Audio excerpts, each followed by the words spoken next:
En ce moment, nous nous éloignons du point printemps. Et nous faisons route vers le solstice, le début de l'été. Nous y serons dans 12 semaines.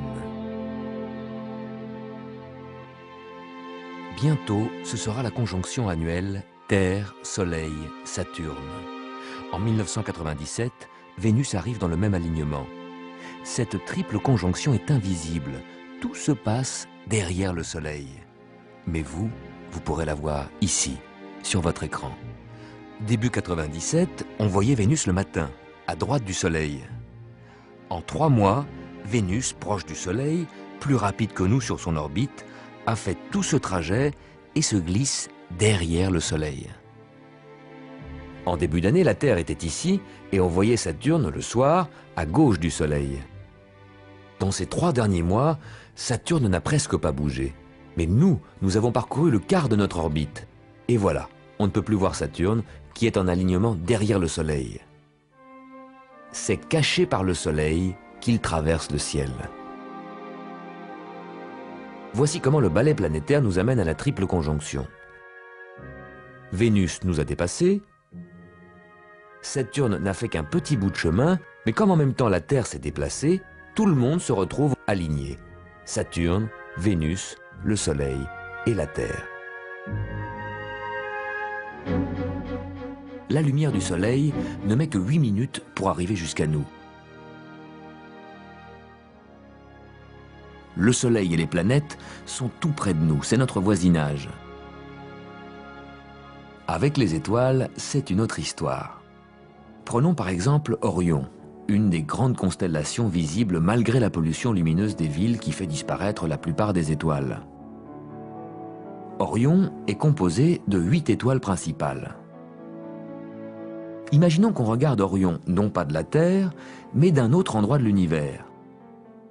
Là, on voit que ces 8 étoiles se trouvent à des distances très différentes. La lumière qui nous parvient aujourd'hui de ces étoiles est partie de là-bas à des siècles différents. Nous montrant des étoiles au temps de nos grands-pères, d'autres à l'époque de Charlemagne, ce sont des images venant de siècles différents qui se superposent et qui forment l'image d'Orion. Les étoiles et les galaxies, très lointaines, vous les voyez comme en différé, en images décalées dans le temps. Alors que notre système solaire, vous le voyez en direct et en réel. Et maintenant ? Fin mars 97, la comète Hale-Bopp a survolé le Soleil et la Terre.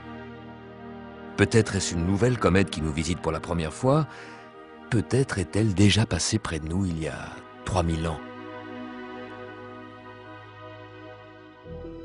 La brillance des comètes est imprévisible. Les comètes sont moins fiables que nos voisines les planètes, dont nous savons exactement où elles sont aujourd'hui et où elles seront dans l'avenir. Les planètes circulent sur des orbites en forme d'ellipse qui sont presque des cercles. Les comètes font également le tour du Soleil, mais sur des orbites excentriques, en forme d'ellipse allongée.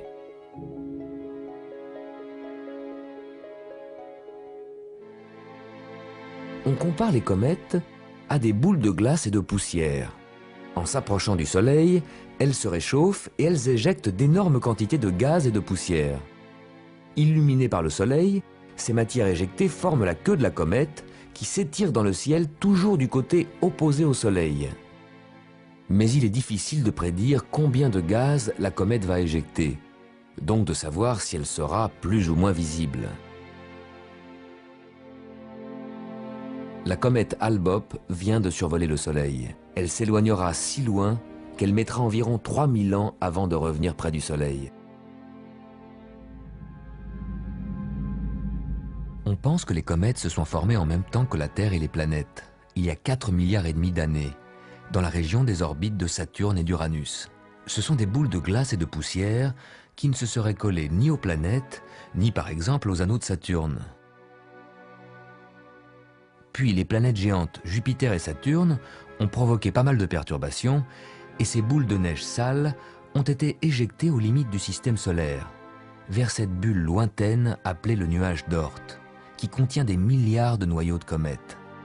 Ici, on est tellement éloigné du Soleil que sa force d'attraction n'agit presque plus. Il suffit d'une faible impulsion pour renvoyer une de ces boules vers l'intérieur du système solaire. Après un voyage de quelques millénaires, voici une nouvelle comète qui s'illumine à son passage près du Soleil et qui, au cours des prochains millénaires, retournera vers la banlieue du système solaire. Mais parfois, une comète est captée par une planète géante, comme Jupiter. Et là, c'est la fin de la comète.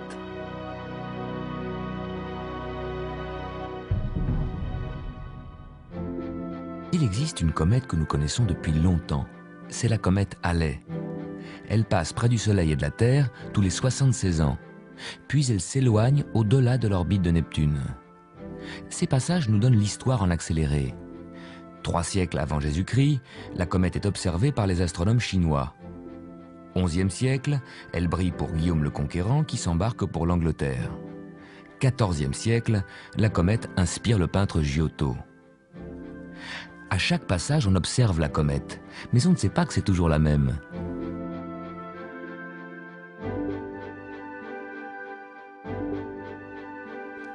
Au XVIIe siècle, l'astronome Edmond Halley calcule la prochaine apparition.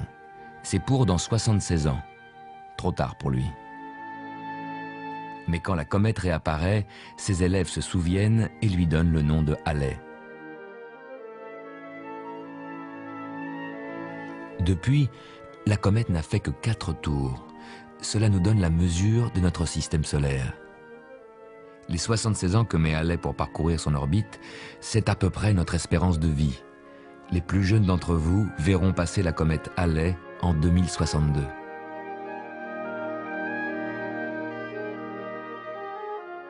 Mais attention, d'autres comètes ne passeront pas si loin. Elles vont même croiser l'orbite de la Terre.